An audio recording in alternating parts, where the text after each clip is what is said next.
Here's how to heal your deepest wounds through a shamanic release journey. You have been able to feel it building for a while now, that deep down fear and unworthiness coming closer to the surface and shaking things up. You know it is time to release it, but how? This video will help you answer that question. Welcome to the shamanic release trauma healing journey. The shamanic release process is an inner world process that allows your most vulnerable parts to come out of the past into the present and release their pain. I first learned this process through the internal family systems framework, but I am passing it on to you in my own language based on the data I have collected with my own parts and in my coaching practice.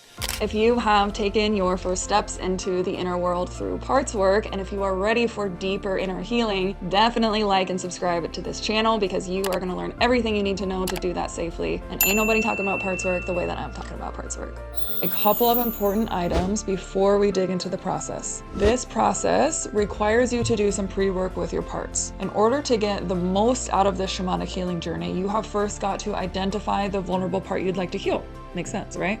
If you have no idea what I'm talking about, check out this video and it will clear things up nicely for you.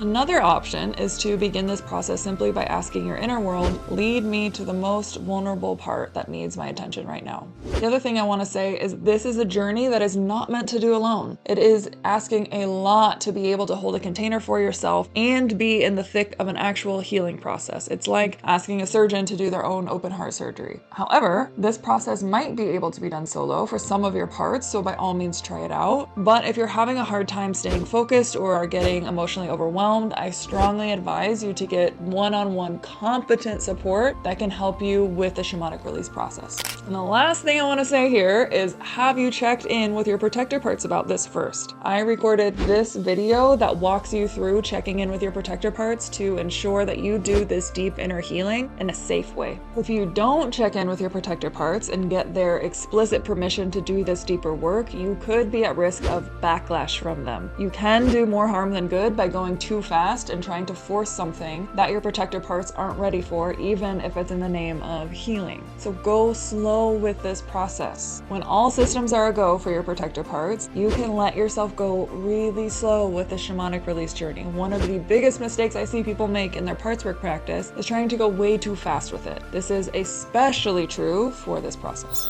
The rest of this video is going to walk you through step by step the shamanic release process, and then I have another video that is a guided meditation that will actually hold a container for you and guide you through your experience of the shamanic release process. You can check that video out right here. Step 1 is to establish contact with the vulnerable part. So slow down and go inside and ask to be led to the vulnerable part that needs healing the most right now. Sometimes you will be led to a memory or a dream, or sometimes you'll get an image of your vulnerable part. Sometimes they are in a cave or another dark place. I've met some of my own vulnerable parts in black holes and hiding in corners. So just roll with whatever your psyche brings you to and take a deep breath and establish yourself there.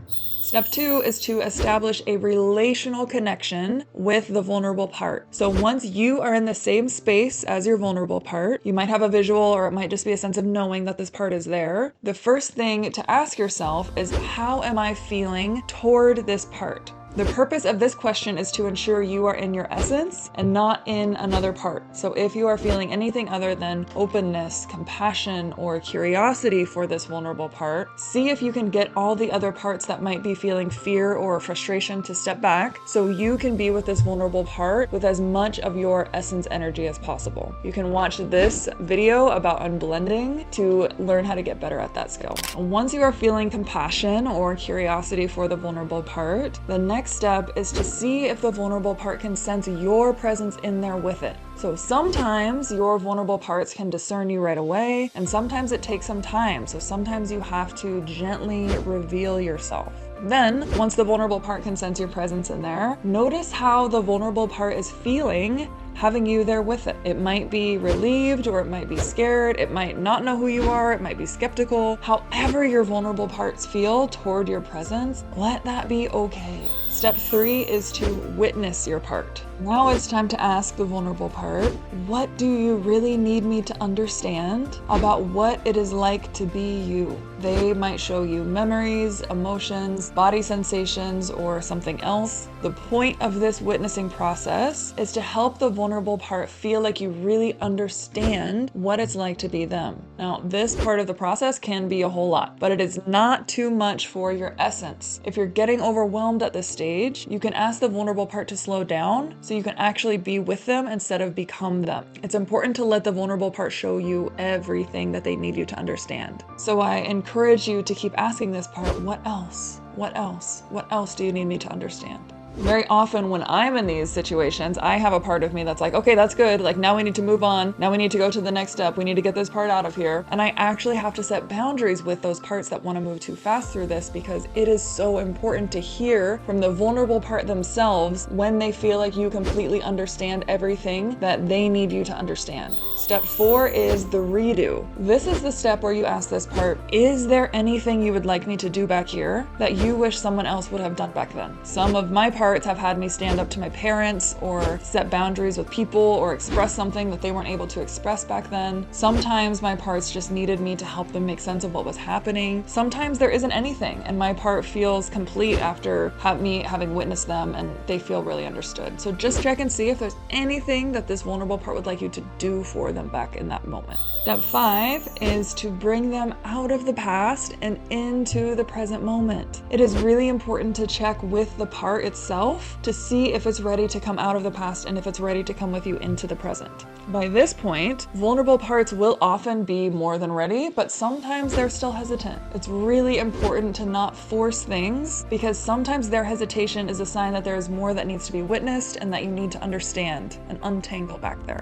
When your vulnerable part is ready, you can go ahead and bring them out of the past and into the present moment. This part feels so good when it's done in the right way and in the right time. It could look like bringing them into the physical room with you where you are, or it could be a safe place in your imagination. It just has to be in the present moment. Step 6 is to release their burdens. So once they're in a safe place in the present moment, the next step is to ask the vulnerable part to identify where their burdens are in or around their body. They might just have a vague sense of the energy of the burdens or what the burdens are, or they might know exactly what they're releasing. Sometimes they'll even have an object that represents their burden, like a uniform or a suitcase. Then ask them if they'd like to release those burdens. They don't need to know how, they just need to have a willingness to release them. And if they would like to release their burdens and their pain, you can ask them, what element would you like to release your burdens into? So there's water, air, fire, earth, light, or anything else. Once they choose an element, then let your imagination set them up with that element coming and taking the pain from the vulnerable part of you. If you choose water, sometimes it'll show up as a bath or a river or a tidal wave, or sometimes just in the ocean and you let the waves take the burdens away. Sometimes the wind will come and blow it away. There are lots of fun things that you can do with fire and earth and light as well. I encourage you to let your natural creativity to fill in the gaps. There should be no trying. You can't do this wrong. It's just a matter of letting it happen and taking as much time as you need to with it. And step 7 is welcoming back in more of their power. So with the space that they created by releasing their burdens, they now get to welcome back in their natural power into their body. All the natural qualities they get to bring back into their body. Examples of these qualities might be play, courage, or joy. You might just get a sense of their good energy, their happy energy, their innocent energy coming back into their body.